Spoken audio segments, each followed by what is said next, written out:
सुप्रभात, नमस्ते बिहार। मैं हूं आपके साथ विभा उपाध्याय। सिवान से बड़ी खबर आ रही है। संदिग्ध परिस्थितियों में 3 लोगों की मौत हो गई है, जबकि शराब पीने से मौत की आशंका इस वक्त जाहिर की जा रही है। 7 लोग गंभीर रूप से बीमार बताए जा रहे हैं। इस पूरे मामले में 12 आरोपियों को गिरफ्तार किया गया है। सिवान में संदिग्ध परिस्थितियों में 10 लोग अचानक से बीमार हो गए, जिनमें 3 लोगों की मौत हो चुकी है। एक की मौत सिवान सदर अस्पताल आने के दौरान हो गई, तो 2 अन्य लोगों की मौत पटना जाने के क्रम में हुई है। सिवान के डीएम अमित कुमार पांडे ने बताया कि मृत तीनों लोगों का पोस्टमार्टम कराया जा रहा है, ताकि मौत के पीछे की असल वजह का पता चल सके। वहीं गांव में माइकिंग कराई जा रही है, ताकि जो लोग अस्वस्थ हों वो स्वतः सामने आए और अपना इलाज कराएं। मामले में बीमार 7 लोगों का सिवान के सदर अस्पताल में इस वक्त इलाज चल रहा है, और इस मामले में जिला प्रशासन ने एक्शन लेते हुए 10 लोगों को गिरफ्तार भी किया है। मामला लकड़ी नवीगंज ओपी थाना क्षेत्र के बाला गांव और भोपतपुर गांव का बताया जाता है। सिवान डीएम अमित कुमार पांडे बीमार लोगों से मिलने के लिए सदर अस्पताल पहुंचे। परिजनों का कहना है कि शराब पीने से लोगों की तबीयत बिगड़ी है और उसी से जान भी गई है। अभी रात के 12:30 बजे तक लगभग 10 लोग यहाँ पे उपस्थित हुए। उसमें एक व्यक्ति आने के क्रम में उनकी मृत्यु हुई। 2 लोगों को हम लोगों ने पटना रिफर किया था, तो उनकी मृत्यु इलाज के क्रम में जब यहाँ पे थोड़ा सा स्थिति गड़बड़ हुई तो हम लोगों ने पटना रिफर किया, बट उसको रास्ते में ही उनकी डेथ हुई। कुल 10 में से ये 3 व्यक्तियों की डेथ हुई है, और एक व्यक्ति जब शुरू में आए थे करीब रात 8 बजे, तो उनका ऑटोप्सी हो चुका है, पोस्टमार्टम हो चुका है। उसका जो रिजल्ट आएगा उसके बेसिस पे ही हम लोग कंक्लूड कर पाएंगे समस्या क्या है। तो शराब पीने की आशंका के बीच 3 लोगों की मौत हो चुकी है। संदिग्ध परिस्थितियों में तीनों की मौत की बात सामने आ रही है। शराब पीने से मौत की आशंका हालांकि परिजन जरूर जाहिर कर रहे हैं। उनका कहना है कि इन लोगों ने शराब का सेवन किया था। 7 लोग इस वक्त भी गंभीर रूप से बीमार हैं, जिनका सिवान सदर अस्पताल में इस वक्त इलाज चल रहा है। इस पूरे मामले में त्वरित कार्रवाई करते हुए 12 लोगों को गिरफ्तार भी किया गया है। संदिग्ध परिस्थितियों में 3 लोगों की मौत के बाद हड़कंप मच गया है। संवाददाता मृत्युंजय हमारे साथ इस वक्त ज्यादा जानकारी के साथ ऑनलाइन पर सिवान से जुड़ चुके हैं। मृत्युंजय, क्या जांच में जानकारी इस वक्त सामने आ रही है और किस तरह के एहतियाती कदम इस वक्त उठाए जा रहे हैं? जी देखिए, पूरा मामला लकड़ी नवीगंज बाला गांव की है। वहाँ क्या है, ये सबकी बात सामने आई थी कि बाला गांव में अचानक कुछ लोग बीमार पड़ने लगे, जिसकी सूचना मिली। जिला प्रशासन की एक टीम वहाँ और मेडिकल टीम वहाँ जाँच कर रही है। साथ ही साथ गांव में माइकिंग किया जा रहा है कि अगर लगे कि अब आप अस्वस्थ हो रहे हैं, तबियत खराब हो रही है, तो आप कोताही नहीं करें, अपना इलाज करवाएं। वहाँ एम्बुलेंस के भी तैनाती हुई है, एम्बुलेंस में मौजूद है, डॉक्टर की टीम मौजूद है, वो लगातार मॉनिटरिंग की हुई है। लेकिन जिस तरह से उस गाँव में घटना हुआ तो पूरी गाँव में दहशत का माहौल हो गया, क्योंकि अचानक लोग तबियत बिगड़ने लगी और लोग इसी बिगड़ने के क्रम में एक को जब लाश अस्पताल लाया गया तो रास्ते में एक की मौत हो गई। वहीं जो सदर अस्पताल में 5 लोग एडमिट थे, अभी कुल 7 लोग एडमिट है यहाँ पे, तो उन लोगों को गंभीर स्थिति रखते हुए डॉक्टर ने पटना रेफर कर दिया। तो रास्ते में 2 की मौत हुई है। इस पूरे प्रकरण में, पूरे मामले में अभी तक 3 लोगों की मौत हुई है, जिनका पोस्टमार्टम प्रशासन देखेगा, पोस्टमार्टम करा रहा है, ताकि पोस्टमार्टम आने के बाद ये पता चलेगा कि हाँ आखिर मौत का रीजन क्या रहा। लेकिन जिस तरह से ये घटनाएं घटी है, जो स्थानीय ग्रामीण है, जो परिजन है, तो उनका कहना है कि जहरीली शराब पीने से मौत हुई है। फिलहाल पूरे मामले को लेकर जिला प्रशासन जांच में जुटा हुआ है। जी चलिए, बहुत बहुत शुक्रिया मृत्युंजय इस तमाम जानकारी के लिए। तो न्यूज़ 18 भी अपील करता है आपसे कि अगर किसी भी तरीके का सेवन आपकी तरफ से किया गया जिसके बाद आपकी तबीयत खराब है, तो आप जरूर सामने आए, अपना इलाज कराएं, सदर अस्पताल तक पहुंचिए और प्रशासन के अधिकारियों को इसकी जानकारी जरूर उपलब्ध कराएं। इस वक्त इलाज के जरिए ही आपकी जान बच सकती है। और शराब पीने से मौत की आशंका जाहिर की जाती हुई, जिसमें परिजन स्वतः सामने आकर ये बात कह रहे हैं कि इन लोगों की तरफ से शराब का सेवन किया गया था, जिसके बाद 3 लोगों की मौत हो चुकी है। 7 लोग इस वक्त भी गंभीर रूप से बीमार बताए जा रहे हैं। 12 आरोपियों की गिरफ्तारी के बाद इस वक्त ये कार्रवाई जो है चलती हुई नजर आती है।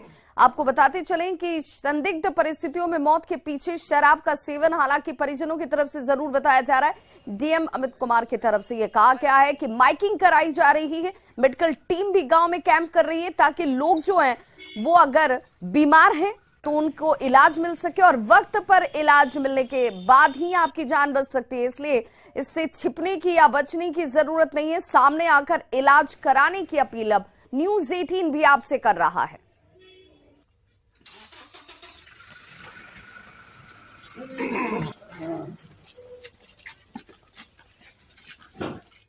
वहीं बड़ी खबर धनबाद कोयलांचल से आ रही है, जहां पर झरिया में एक बार फिर से बमबाजी की घटना हुई है। सिंहनगर गुलगुलिया से बमबाजी की यह घटना की जानकारी सामने आती हुई बम फेंकने वाले की गिरफ्तारी के विरोध में बमबाजी की जाती है। और देखिए, ग्रामीणों ने बमकांड के आरोपी चंदन को दबोच लिया है। झरिया पुलिस को इसे सौंपा गया था, जिसके विरोध में ही गुस्साए बाइक सवार युवकों ने बमबाजी की इस घटना को अंजाम दिया है। घटना से गुलगुलिया अगर बस्ती की बात करें तो वहां पर दहशत साफ तौर पर नजर आती है। 19 जनवरी को भी इसी तरीके से इस जगह पर बमबाजी की गई थी, और एक बार फिर से धनबाद कोयलांचल जो है वो बमबाजी की इस घटना से सहमा हुआ है।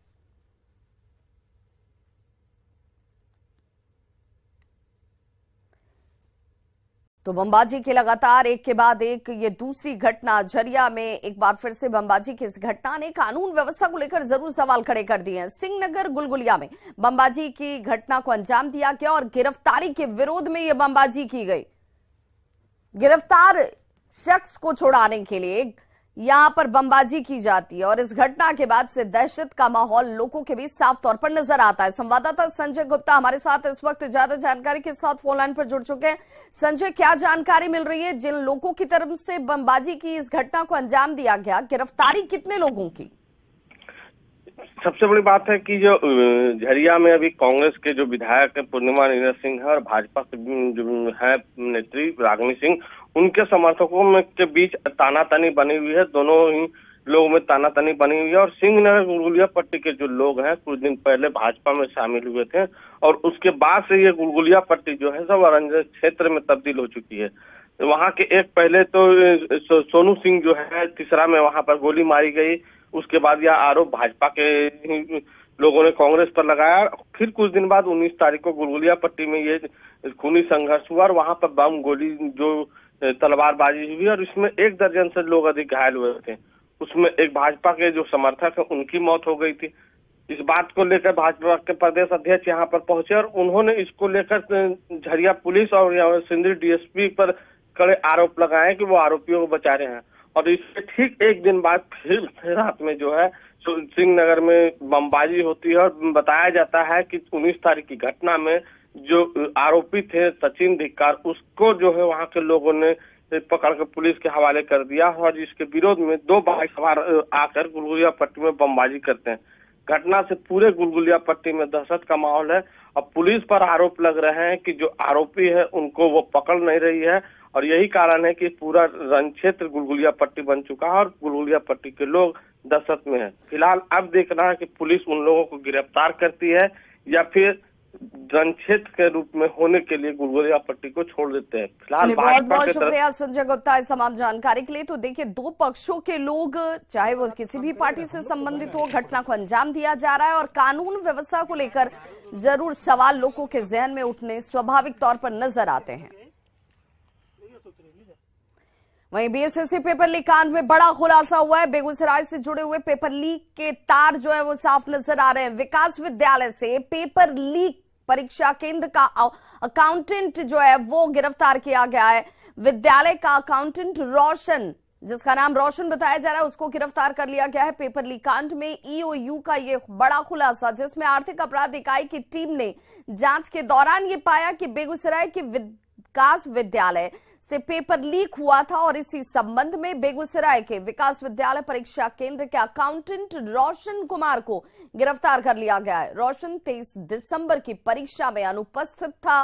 परीक्षार्थी का पेपर वायरल करने के बाद जमा किया गया था। ये गिरफ्तारी छात्रों से मिली सूचना के आधार पर की गई है। और आपको ये भी बताते चलें कि 23 दिसंबर की प्रारंभिक परीक्षा में पहली पारी का पेपर मोतिहारी के शांति निकेतन जुबली स्कूल से लिया गया था, लेकिन जब जांच की गई तो यह भी पाया गया कि बेगूसराय के विकास विद्यालय से भी पेपर लीक किया गया। आयोग की अपील पर परीक्षार्थी द्वारा भेजे गए साक्ष्य ईमेल के आधार पर आर्थिक अपराध इकाई ने रोशन कुमार को गिरफ्तार कर लिया है। रोशन कुमार से इस वक्त पूछताछ जो है वो की जा रही है। पूछताछ के बाद अब इस पूरे मामले का खुलासा साफ हो पाएगा। वहीं बेगूसराय से बड़ी खबर है, जहां पर हथियार तस्कर को गिरफ्तार कर लिया गया। तस्कर अनंत कुमार को गिरफ्तार किया गया, जिसके पास से भारी मात्रा में हथियार की बरामदगी की गई है, जिसमें 7 देसी कट्टा, 17 जिंदा कारतूस बरामद हुए हैं। बेगूसराय पुलिस और एसटीएफ को यह संयुक्त रूप से बड़ी कार्रवाई करते हुए सफलता हासिल हुई है।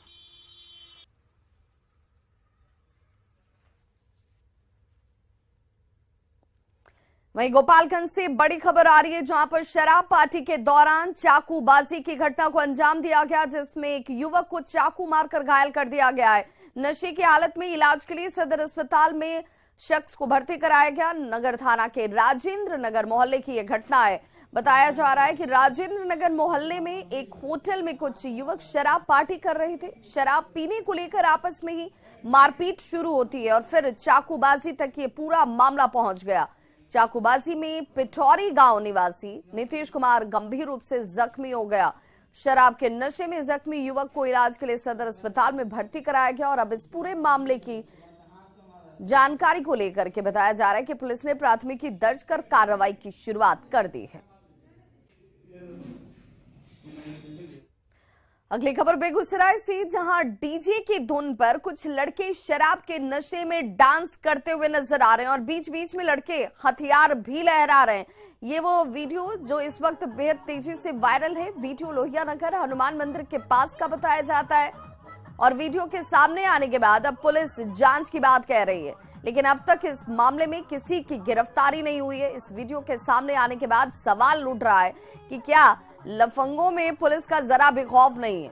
पुलिस कानून तोड़ने वालों के खिलाफ तत्काल कार्रवाई क्यों नहीं कर रही? ये भी एक बड़ा और गंभीर सवाल।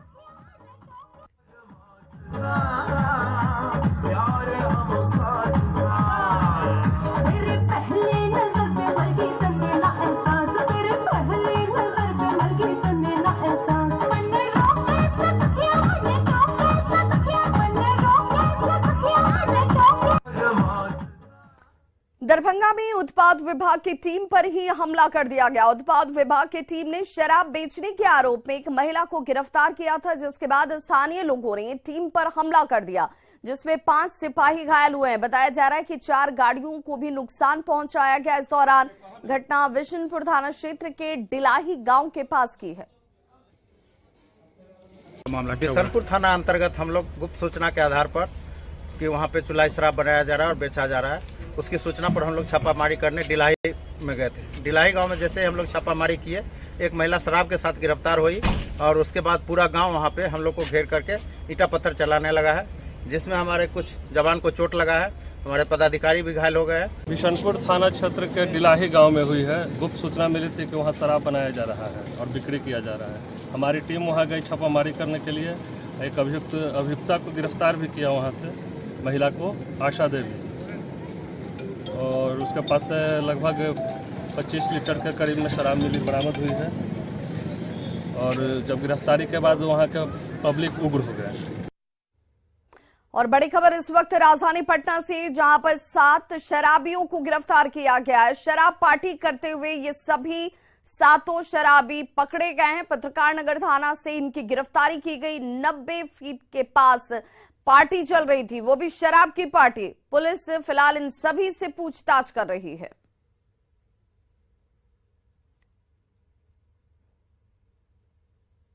तो पटना से बड़ी खबर, जहां 90 फीट के पास इन सभी को गिरफ्तार किया गया। शराब पार्टी करते हुए 7 लोगों को धर दबोचा गया। पटना में रत्न और ज्वेलरी की दुकान में लूटपाट के लिए पहुंचे अपराधियों के साथ दुकान के मालिक और कर्मचारियों की भिड़ंत हो गई। मामला कंकड़बाग थाना क्षेत्र के पीसी कॉलोनी के एक मार्केट का बताया जाता है, जहां पर तीसरी मंजिल पर रत्न की दुकान है। अपराधियों ने लूट की कोशिश की, लेकिन कर्मचारी और वहां मौजूद लोगों ने एक अपराधी को ही धर दबोचा और उसकी जमकर पिटाई की गई, जबकि 5 अपराधी यहां से फरार हो गए। राष्ट्रीय राम हॉस्पिटल के पास कुछ अपराधकर्मी किसी व्यवसायी के घर में ऑफिस में घुस गए। वहाँ पर पुलिस पदाधिकारी को भेजा गया, जो घटनास्थल से 4 अपराधी तो उसी समय भाग गया और 1 अपराधी पकड़ा गया।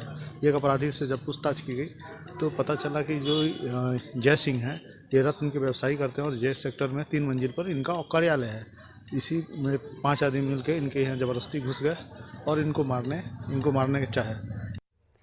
बिहार विद्यालय परीक्षा समिति के दावों पर एक बार फिर से प्रश्न चिन्ह लग गया है। अभ्यर्थी बोर्ड पर हकमारी का आरोप लगा रहे हैं। मामला एसटीईटी कॉमर्स परीक्षा के फॉर्म से जुड़ा हुआ है और इसमें अभ्यर्थियों का यह आरोप है कि बिहार बोर्ड ने खुद ही शिक्षा विभाग के नियमों की अनदेखी की है। दरअसल बोर्ड ने कॉमर्स से स्नातकोत्तर पास अभ्यर्थियों के लिए एसटीईटी परीक्षा का विज्ञापन जारी किया है, जिसमें ईडब्ल्यूएस कैटेगरी के लिए मार्क्स में 5% छूट नहीं दी गई है, जबकि बाकी कैटेगरी जिसमें एससी, एसटी, ओबीसी, ईबीसी और दिव्यांगों के लिए स्नातकोत्तर में 5% छूट दी गई है। हैरानी की बात तो यह है कि फॉर्म भरने के विकल्प में भी ईडब्ल्यूएस कैटेगरी ही गायब है, लेकिन शुल्क दे की राशि में ईडब्ल्यूएस के लिए 960 रुपए अंकित जरूर कर दिए गए।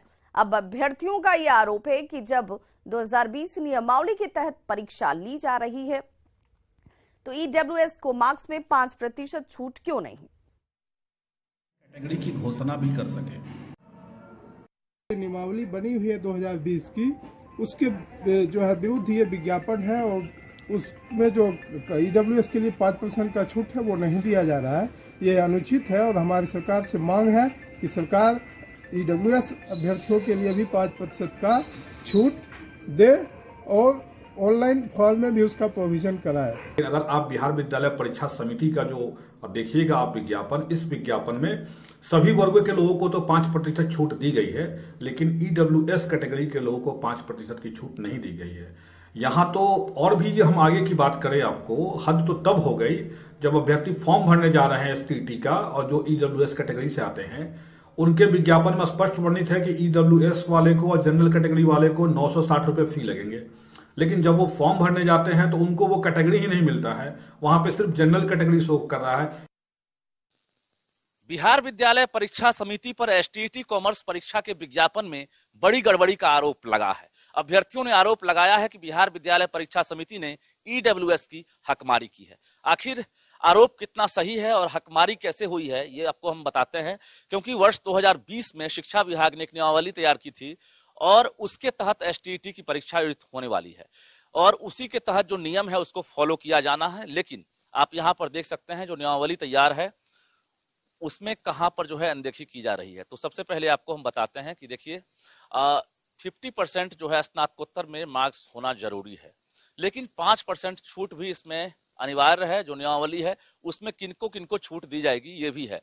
सामान्य वर्ग हैं उनको यहाँ 50% है, उसके साथ साथ जो भी आरक्षित वर्ग के लोग हैं उनको यहाँ पर छूट दी गई है। इसके अलावे जो बिहार विद्यालय परीक्षा समिति है उसके फॉर्म में आप जाएंगे जब फिलअप करने के लिए ईडब्ल्यूएस कैटेगरी वाले, तो वहां पर आपको ऑप्शन नहीं आएगा। लेकिन यहाँ आप देख सकते हैं कि जो सामान्य वर्ग, उसके ऑब्लिक में आर्थिक रूप से कमजोर सामान्य वर्ग, उनके लिए 960 रुपये फी है। यानी जब शुल्क की बात आती है तो उसी आवेदन में 960 रुपये चर्चा है उसके लिए भी जिसको फॉर्म में अधिकार नहीं दिया गया। यानी आर्थिक रूप से कमजोर सामान्य वर्ग के लोग हैं उनके लिए 960 रुपये शुल्क रखे गए हैं। तो ये सवाल उठ रहा है कि जब आप रिजर्वेशन नहीं दे रहे हैं ईडब्ल्यूएस वालों को, तो फिर यहाँ पर शुल्क में आप आर्थिक रूप से कमजोर सामान्य वर्ग को यहाँ पर आप कैसे अंकित कर सकते हैं? तो ये बड़ा सवाल है। उसके साथ साथ आपको हम बता दें कि जिन 3 विषयों की परीक्षा होनी है उसमें आप देखिए बिजनेस स्टडीज है, अकाउंटेंसी है, एंटरप्रेन्योरशिप है। ये 3 विषयों की अभी बीएसईबी जो है परीक्षा लेने वाला है और उसको लेकर अभी कल तक फॉर्म भरने की आखिरी तारीख है। ऐसे में अभ्यर्थियों ने सवाल खड़ा किया है कि जब नियमावली तैयार की गई थी उस वक्त ये 5% आरक्षण जो है यानी छूट जो है ईडब्ल्यूएस वालों के लिए भी है, तो फिर आप जब एसटीईटी की परीक्षा ले रहे हैं तो 5% छूट आप क्यों नहीं दे रहे हैं? अभ्यर्थियों ने बड़ा सवाल खड़ा किया है, आरोप लगाया है बिहार बोर्ड पर कि ईडब्ल्यूएस कैटेगरी को अनदेखी किया जा रहा है और उसके साथ साथ जो है उनकी हकमारी की जा रही है। रजनीश कुमार, न्यूज़ 18, पटना। और अब बात उपेंद्र कुशवाहा के बड़े बयान की, जिसमें जेडीयू लगातार कमजोर हो रहा है। ये उपेंद्र कुशवाहा कहते नजर आए। कार्यकर्ता ये बात मानते हैं, पार्टी कमजोर हुई है। मीडिया के सामने हालांकि कोई कुछ बोल नहीं रहा। जेडीयू का जो जितना बड़ा नेता है वो उतना ही बीजेपी के ज्यादा संपर्क में है। बीजेपी के किसी नेता से मुलाकात का यह अर्थ निकालना कि हम बीजेपी के संपर्क में हैं, जिस अर्थ में संपर्क की बात की जा रही है, भारतीय जनता पार्टी के नेताओं से हमारी पार्टी में जो जितना बड़ा नेता है वह उतना ही ज्यादा संपर्क में है। तो उपेंद्र कुशवाहा के बयान के बाद सियासी पारा जो है वो इस वक्त चढ़ चुका है। जेडीयू के नेता जहां उपेंद्र कुशवाहा को लेकर विश्वस्त हैं कि वो कहीं नहीं जा रहे और उनकी पार्टी के साथ ही रहने का दावा किया जा रहा है, बीजेपी के नेता मुलाकात की तस्वीर पर उठी सियासी अंगड़ाई को अभी भाव देने से बचते हुए नजर आ रहे हैं। के अध्यक्ष माननीय उपेंद्र कुशवाहा जी के भारतीय जनता पार्टी में शामिल होने की बात या संपर्क की बात बेतुके तौर पर इसलिए कही जा रही है कि उस वैचारिक परंपरा के माननीय उपेंद्र कुशवाहा जी हैं जिसने सम्राट अशोक को अपमानित किया वैचारिक रूप से। आरएसएस और भाजपा ने अंगद की तरह वो खड़े रहे तो उन पर, उनके नीयत पर कोई सवालिया निशान खड़ा नहीं हो सकता है। और किसी भी व्यक्ति से अगर कोई व्यक्ति मिलने जाता हो इसका कोई अर्थ नहीं है। संपूर्ण जनता है और अगर जो बिहारी होगा वो बीजेपी के ही संपर्क में रहेगा। और जहां तक बात है, बीजेपी कहीं भी बेचैन नहीं है कि किसी ऐसे लोगों को लाया जाए जो लोग कभी इधर रहते हैं और कभी उधर रहते हैं। इसलिए बीजेपी ने बिहार की जनता के साथ गठबंधन कर लिया है। अब बाकी इन सब खबरों को हम बहुत तवज्जो नहीं देते हैं। देखिए, वैसे तो ये विशुद्ध जदयू का आंतरिक मामला है और जदयू को इस पूरे मामले को देखना है। फिर भी उपेंद्र कुशवाहा जी जो कह रहे हैं कि भाई जदयू के कई नेता भाजपा के संपर्क में हैं, मुझे लगता है जदयू नेतृत्व इसको देखेगा, वो खुद भाजपा के संपर्क में है या नहीं है, ये बातें भी सामने आई हैं। तो जदयू का आंतरिक मामला है, वो जाने। अभी उपेंद्र कुशवाहा ने कहा है कि भाई मेरी तो तस्वीर आ गई, लेकिन जेडीयू के कई शीर्ष नेता जो हैं वो बीजेपी के संपर्क में है। इसका मतलब क्या निकाला जाए? अब ये तो उपेंद्र जी जो आरोप लगा रहे हैं या जो बातें उन्होंने कही है वही बता सकते हैं। उन्होंने कहा है कि जितना बड़ा नेता उतना ही ज्यादा संपर्क में।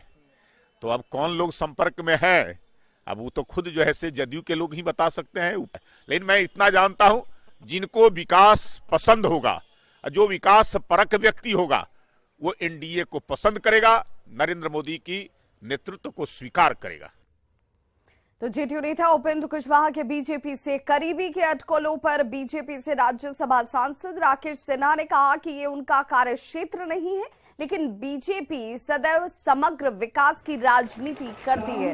बेगूसराय के बछवाड़ा में बीजेपी की ओर से आयोजित कार्यकर्ता संवाद से सम्मान समारोह में राकेश सिन्हा पहुंचे हुए थे।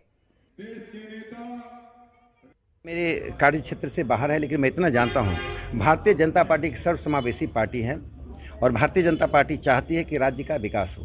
राज्य को जाति संप्रदाय से ऊपर उठाकर बिहार क्यों नहीं गुजरात और महाराष्ट्र की तरह हो, बिहार क्यों नहीं तमिलनाडु की तरह हो, बिहार का जीडीपी क्यों नहीं बढ़े, बिहार में अच्छे विश्वविद्यालय क्यों नहीं हो। बिहार विधानसभा में नेता प्रतिपक्ष और बीजेपी नेता विजय सिन्हा ने एक बार फिर से नीतीश कुमार पर निशाना साधा है और चुनाव लड़कर सरकार बनाने की चुनौती दी है। आलोक मेहता के विवादित बयान पर लखीसराय में विजय सिन्हा ने कहा कि ये लोग बिहार में समाज को बांटने और जातीय उन्माद फैलाने के एजेंडे पर काम कर रहे हैं। उनका दोष नहीं है, वो एजेंडा तय कर रहे हैं। उनके मुख्यमंत्री और उप मुख्यमंत्री जातीय संघर्ष, धार्मिक उन्माद पैदा करके समाज को लड़ाने का, फिर से बिहार में जातीय नरसंहार कराने का इनको थोड़ा सा भी शर्म है और हिम्मत है तो ये जनादेश देश के प्रधानमंत्री नरेंद्र मोदी जी का है। आप इस्तीफा दीजिए और बिहार के अंदर चुनाव कराकर नया जनादेश लीजिए, उसके बाद अपना एजेंडा तय करिए। मुख्यमंत्री नीतीश कुमार की समाधान यात्रा पर केंद्रीय ग्रामीण विकास मंत्री गिरिराज सिंह ने निशाना साधा है। पटना में गिरिराज सिंह ने कहा कि परमाणु हमले के 12 साल बाद जापान अपने पैरों पर खड़ा हो गया और यहां नीतीश कुमार 17 साल से यात्रा ही कर रहे हैं और समाधान खोजा जा रहा है। गिरिराज सिंह ने नीतीश कुमार को घटते जनाधार पर भी आत्मचिंतन करने की नसीहत दी। परमाणु बम जापान पे गिरा, 12 साल में उसका समाधान हुआ, उठ खड़ा हुआ। ये 17 साल के बाद समाधान देखने गए हैं कि समाधान निकालेंगे। दारू का तो 6 साल में समाधान निकाल नहीं पाए। जिस व्यक्ति को लोगों की उम्मीदों पर खड़े हुए थे 114 पर और आज 43 सीट पर आ गए, इसका समाधान खोजा तो ज्यादा बेहतर होगा। तो इस बुलेटिन में बस इतना ही, लेकिन न्यूज़ 18 बिहार झारखंड पर खबरों का सिलसिला लगातार जारी है।